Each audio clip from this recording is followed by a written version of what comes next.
Hello students of class 4th, I am going to teach you science chapter 3rd adaptation in animals।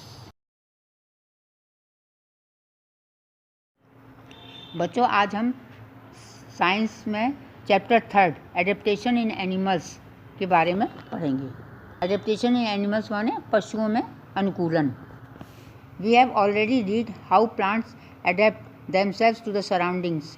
Animals also adapt themselves according to their surroundings or food they eat. When animals are not properly adapted to their surroundings, they either die or move to places where they are better suited and can easily adjust themselves. The natural surroundings of animals in which they live is called habitat. Like plants, animals have also developed special structure to survive in their unique surroundings। हम पहले पढ़ चुके हैं कि पौधे किस तरह अपने आप को परिवेश के अनुकूल बनाते हैं। पशु भी अपने परिवेश व भोजन के अनुसार खुद को ढाल लेते हैं। जब जानवरों को उनके परिवेश के अनुकूलन नहीं बनाया जाता है तो वे या तो मर जाते हैं या उन जगहों पर चले जाते हैं जहाँ वे बेहतर अनुकूलन होते हैं और आसानी से खुद को समायोजित कर सकते हैं। एडेप्टेशन टू एनवायरनमेंट का मतलब है पर्यावरण के लिए अनुकूल। Depending on the habitat in which animals live they can be classified in the following categories. जानवरों के निवास स्थान के आधार पर उन्हें निम्नलिखित श्रेणियों में बांटा जा सकता है। Terrestrial animals, animals that live in on land on the surface of the ground और in burrows below the surface of the ground are called terrestrial animals. They breathe with the help of lungs. They have well developed senses like the sense of hearing or smell. This helps them hunt for food and protect themselves. They have strong legs to walk and run fast. वे जानवर जो ज़मीन पर रहते हैं वह ज़मीन की सतह के नीचे रहते हैं स्थलीय जानवर कहलाते हैं। वे जानवरों के फेफड़ों के मदद सांस लेते हैं। उनके पास विकसित इंद्रियां हैं जैसे सुनने या गंध की भावना। यह उन्हें भोजन के लिए शिकार करने और खुद की रक्षा करने में मदद करता है। उनके पास चलने और दौड़ने के लिए मजबूत पैर होते हैं। Animals like tiger, elephant and bears are wild animals that live on land. Horses, cows, pigs and dogs are domestic and land animals. बाघ, हाथी और भालू जैसे जानवर जंगली गाय, जमीन पर रहने वाले जानवर, घोड़ों, गाय, सूअर और कुत्ते जमीन पर रहने वाले घरेलू जानवर हैं। Desert animals are like camel live in desert. It can survive without food and water for many days. Camels have thick skin that protects them from heat. They have long legs and padded feet that help them run on sand.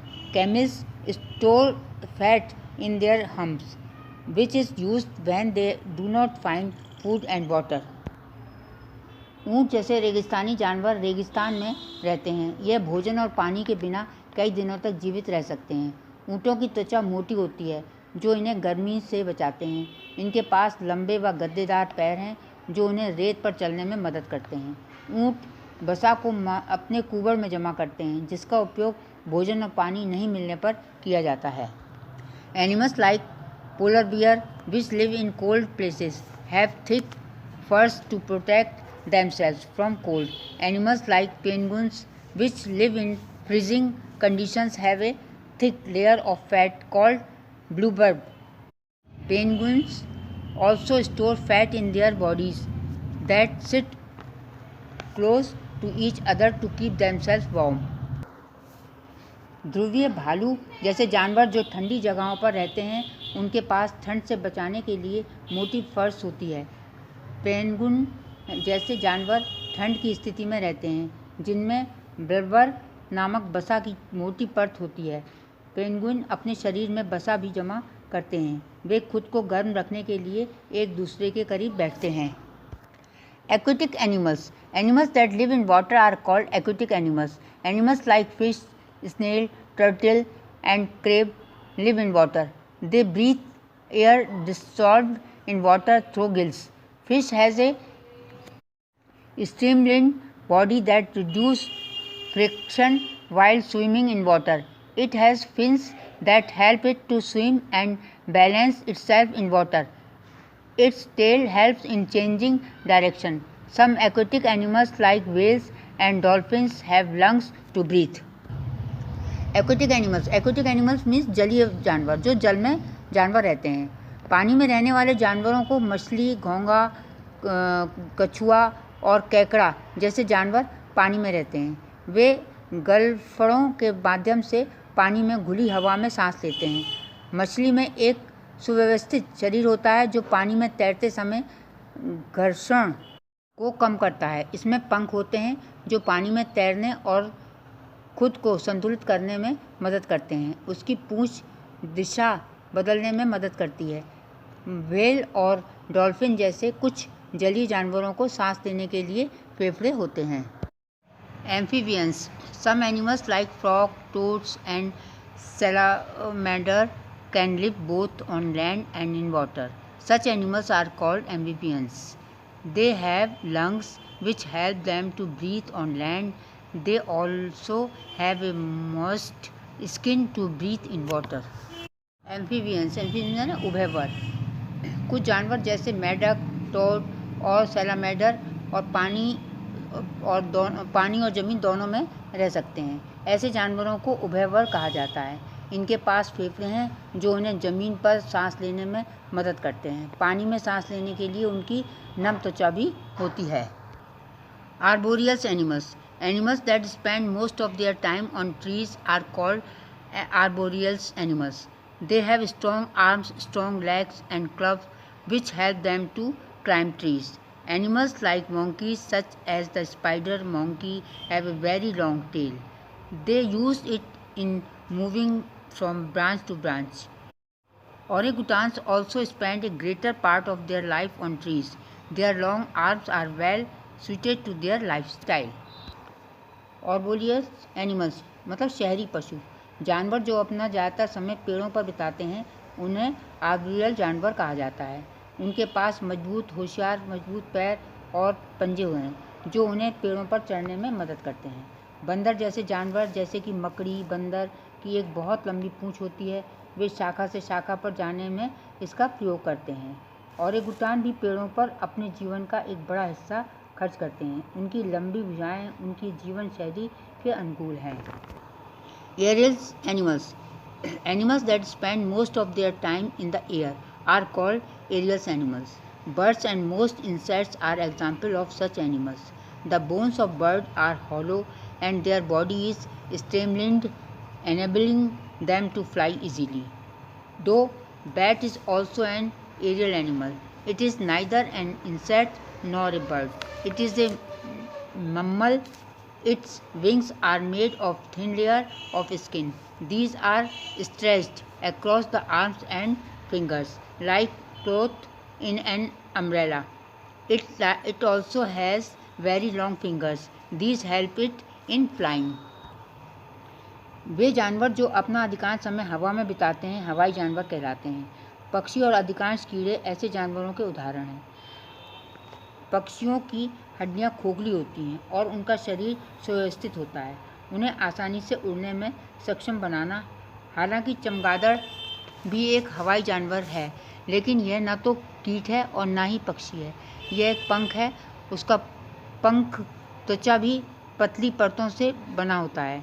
ये केवल एक छतरी के कपड़े की तरह उंगलियों के उत्तर में फैले होते हैं. इसमें बहुत लंबी उंगलियां भी होती हैं. ये इससे मदद करते हैं उड़ने में. Adaptation for food. Different animals eat different kinds of food depending on the mouth part they process. According to the food animals eat, they can be grouped as follows. Adaptation for food मतलब भोजन के लिए अनुकूलन. विभिन्न जानवर विभिन्न प्रकार के भोजन खाते हैं जो मुंह के हिस्से के आधार पर मांसपेशियों के पास होते हैं. जानवरों के खाने के अनुसार उन्हें निम्नानुसार समूहीकृत किया जा सकता है. Herbivores are animals that eat plant. Cows, goat, horses, buffaloes, etc. are examples of herbivores. These animals have sharp front teeth which help them to cut the grass. Flat and strong grinding teeth at the back of their mouth help them chew their food. हर्बीवर जानवर वो होते हैं जो शाकाहारी होते हैं। शाकाहारी जीव जंतु हैं जो पौधे खाते हैं। गाय, बकरी, घोड़े, भैंस आदि जड़ी बूटी के इनके उदाहरण हैं। इन जानवरों के सामने तेज दांत होते हैं जो घास काटने में उनकी मदद करते हैं। उनके मुंह के पीछे सपाट और मजबूत पीसने वाले दांत उनके भोजन को चबाने में मदद करते हैं। Carnivores are animals that live on the flesh of other animals. Lions, tigers, wolves, jackals, etc. are examples of carnivores. These animals have sharp teeth and claws for tearing out the flesh of their prey. Carnivorous animal वो होते हैं जो मांसाहारी होते हैं, जो मांस खाते हैं। मांसाहारी ऐसे जानवर हैं जो मांस पर रहते हैं। अन्य जानवर जैसे शेर, बाघ, भेड़िया, सियार आदि मांसाहारी जानवरों के उदाहरण हैं। इन जानवरों के पास अपने शिकार के फ्लैश को फाड़ने के लिए तेज दांत और पंजे होते हैं। Omnivores are animals that eat both plants and the flesh of other animals. Crow, cockroach, bear and dog are the example of omnivorous animals. Humans are also omnivores. Omnivores मतलब है सर्वाहारी। सर्वाहारी जानवर वो हैं जो पौधे और अन्य जानवरों के मांस दोनों ही खाते हैं। कौवा, तिलचट्टा, भालू और कुत्ता सर्वाहारी जानवर के उदाहरण हैं। मनुष्य भी सर्वाहारी। Parasites. Some animals depend on other living animals for food. They are called parasites. For example, mosquitoes live on the blood of animals and humans. Fleas, leeches and bugs too live by sucking blood. They have sucking tubes to suck the blood from the animals on which they live. Parasites like hookworm, roundworm and tapeworm live inside the body of human and animals. Parasites माने परजीवी। कुछ जानवर भोजन के लिए अन्य जीवित जानवरों पर निर्भर करते हैं, उन्हें परजीवी कहा जाता है। उदाहरण के लिए मच्छर जानवरों और मनुष्यों के खून पर रहता है।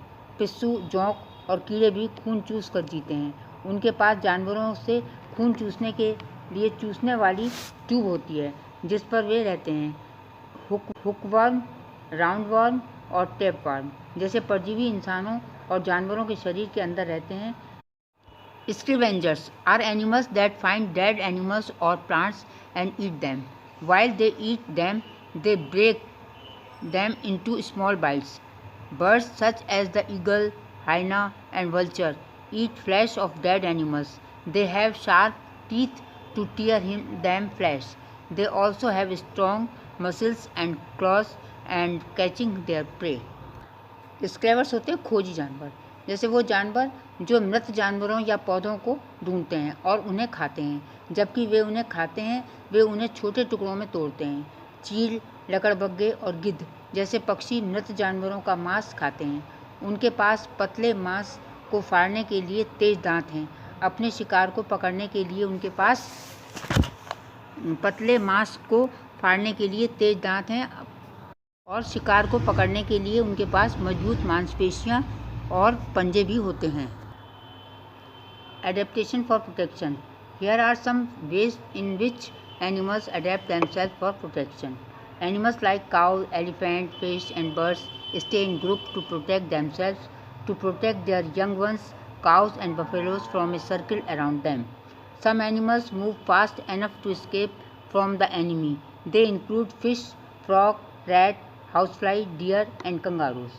Rhinoceros and buffaloes have horns for defense. Animals like porcupines have spines which protect their soft bodies. Tortoises, crabs and snails have shells to protect themselves. Some animals merge with their surroundings. This is called camouflage. A popular bear has white fur that matches with the color of snow. In the same way, a chameleon can change its color to match with its surroundings. Animals living underwater also have ways of protecting themselves. The cuttlefish has an ink sac on its body. When it senses danger, it releases the ink, making the water blue. The enemies are unable to see anything, and fish swims away to safety. Adaptation for protection, संरक्षण के लिए अनुकूलन। यहाँ पर कुछ तरीके दिए गए हैं जिनसे जानवर खुद को सुरक्षा के लिए ढाल लेते हैं। जैसे गाय, हाथी, मछली और पक्षी जैसे जानवर खुद को बचाने के लिए समूह में रहते हैं। अपने जानवरों की रक्षा के लिए गाय और भैंस अपने चारों ओर एक घेरा बना लेते हैं। कुछ जानवर दुश्मन से बचने के लिए काफ़ी तेज़ी से आगे बढ़ते हैं, उनसे मछली भी शामिल है। गैंडे और भैंस के पास रक्षा के लिए होम्स हैं। झरझरा जानवरों की तरह रीढ़ होती है जो उनके कोमल शरीर की रक्षा करती है। कछुए के केकड़ों और घोंगे में खुद को बचाने के लिए गोले होते हैं। कुछ जानवर अपने परिवेश में विलीन हो जाते हैं, इससे छलावरण कहा जाता है। एक ध्रुवीय भालू में सफ़ेद फर होता है जो बर्फ़ के रंग से मेल खाता है। उसी तरह से गिरगिट अपने परिवेश में मेल खाने के लिए अपना रंग बदल सकता है। पानी के नीचे रहने वाले जानवरों के पास खुद को बचाने के लिए तरीके भी हैं। कटलफिश के शरीर पर स्याही की थैली होती है। जब उसे खतरा महसूस होता है तो वह स्याही छोड़ता है, जिससे पानी नीला हो जाता है। दुश्मन कुछ भी नहीं देख पाता है और मछलियाँ सुरक्षित तैरती रहती हैं। एडेप्टेशन इन बिहेवियर, मतलब बिहेवियर में अनुकूलन। Animals also develop special habits to suit their surroundings. Some birds like Siberian crane and Arctic tern, which live in very cold places, fly thousands of kilometers to warmer places every year to find food, shelter, or to breed. This movement of animals from one place to another for feeding is called migration. जानवरों को अपने परिवेश के अनुरूप विशेष आदतें भी विकसित होती हैं। साइबेरियन क्रेन, आर्कटिक जैसे कुछ पक्षी जो बहुत ठंडे स्थानों में रहते हैं, हर साल वार्डनर स्थानों पर किलोमीटर की दूरी पर उड़ान करते हैं। भोजन, आश्रय पाने या रहने के लिए जानवरों की आवाजाही के लिए एक स्थान से दूसरे स्थान पर ले जाना कहते हैं। In winter some animals like lizard, squirrel and frogs sleep for a great length of time in caves or underground burrows. This winter sleep is called hibernation. During this time, they use the stored up food, usually fat in their bodies. In summer, when the temperature is very high, they go deep into the mud. This phase is called estivation. Animals have also become extinct because of our activities. The animals like the giant panda and the tiger that are in danger of becoming extinct are called endangered animals. The tiger population is decreasing every year because they are being killed for their skin.